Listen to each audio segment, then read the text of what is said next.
Todos os dias, milhões de pessoas usam a internet a partir da própria insatisfação, buscando aprovação, desejo, validação, às vezes tentando preencher vazios que a vida real nunca resolveu. Mas o que acontece quando essa fuga vira obsessão? Em janeiro de 2019, três pessoas foram encontradas mortas dentro de uma casa na Flórida. O principal suspeito era o próprio filho da família. Mas isso não é só uma história sobre assassinato, é sobre o momento em que alguém decide que a fantasia vale mais do que tudo que é real, como uma obsessão online terminou em massacre. A família Amato vivia em Chuluota, uma cidade tranquila no interior da Flórida. Chad e Margaret criaram os filhos em um ambiente descrito como estável, próximo, comum no melhor sentido da palavra. Grant tinha 30 anos, já havia trabalhado como enfermeiro, tinha profissão, rotina e uma vida funcional. Cody, um dos filhos, trabalhava, guardava seu dinheiro e fazia planos. Jason, o outro irmão, já seguia a sua própria vida. Aparentemente, era uma família comum, até deixar de ser. Chad Amato parecia o tipo de pai que tenta resolver o problema do filho antes de aceitar que perdeu o controle. Quando Grant começou a afundar, Chad abriu a carteira primeiro. Ainda acreditava que era uma fase. Margaret tentou sustentar a casa no meio do conflito, ficou entre marido e filho, tentando impedir que os dois lados se rompessem de vez. Cody não fazia parte da disputa, apenas morava na mesma casa, sem saber que o próprio dinheiro e as armas registradas em seu nome seriam usados contra ele.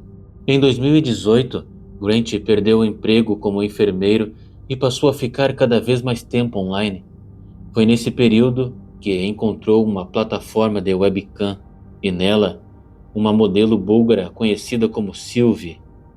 O que começou como entretenimento virou obsessão. Grant passou a pagar para receber atenção exclusiva. Primeiro centenas, depois milhares, depois dezenas de milhares de dólares. Em poucos meses, mais de 200 mil dólares desapareceram, desviados de cartões do pai e do dinheiro do irmão.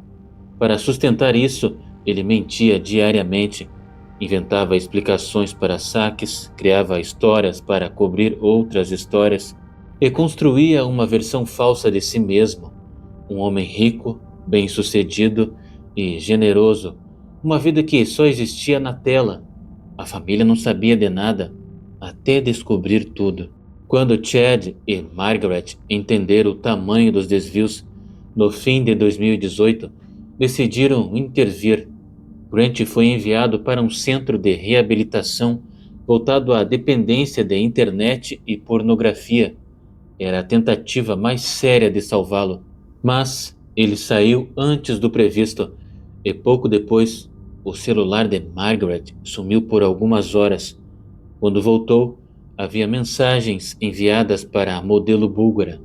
Mesmo agora sem dinheiro, mesmo após a internação, mesmo depois de tudo, Grant havia usado o telefone da própria mãe escondido para manter viva a fantasia.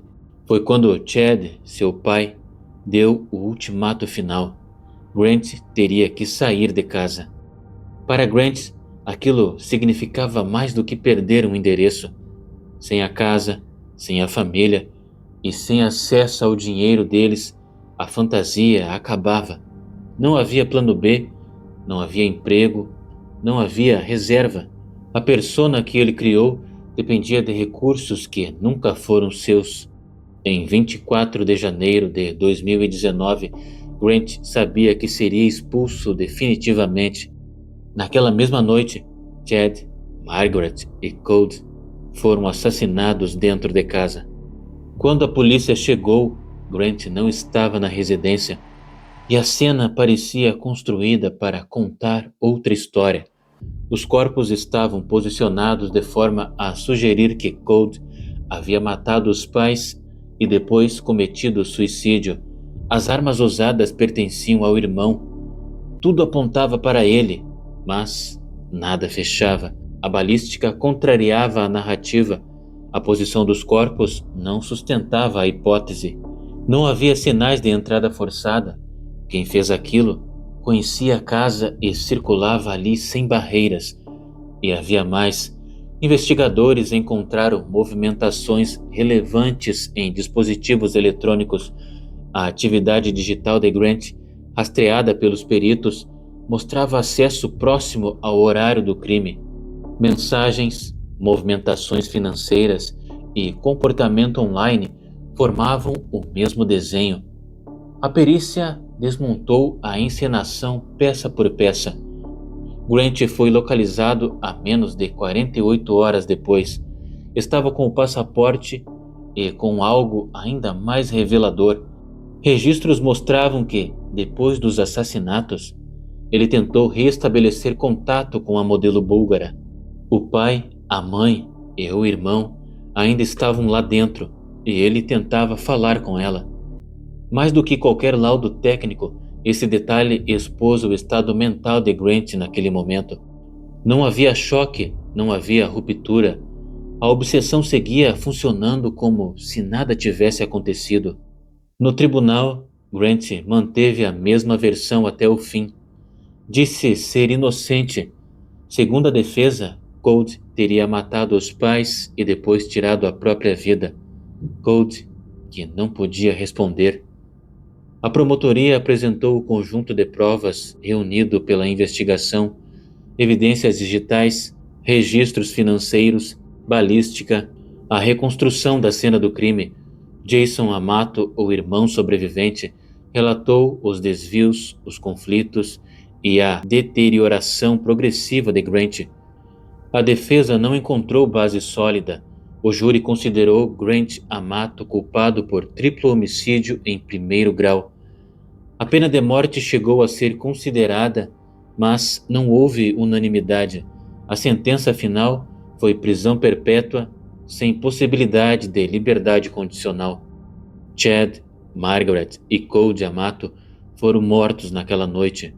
Jason seguiu vivo, carregando o peso de testemunhar contra o próprio irmão. Grant Amato está preso, sem previsão de saída. E a mulher do outro lado da tela provavelmente nunca soube quem ele realmente era. Talvez nunca precisasse saber. O contato era pago. A conexão era comprada.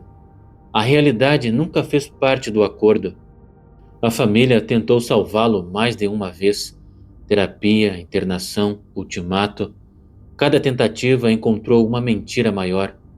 No fim, a pergunta não é só sobre Grant Amato, é sobre o que acontece quando alguém perde a capacidade de distinguir o que é real do que apenas parece ser, e até onde essa confusão pode levar.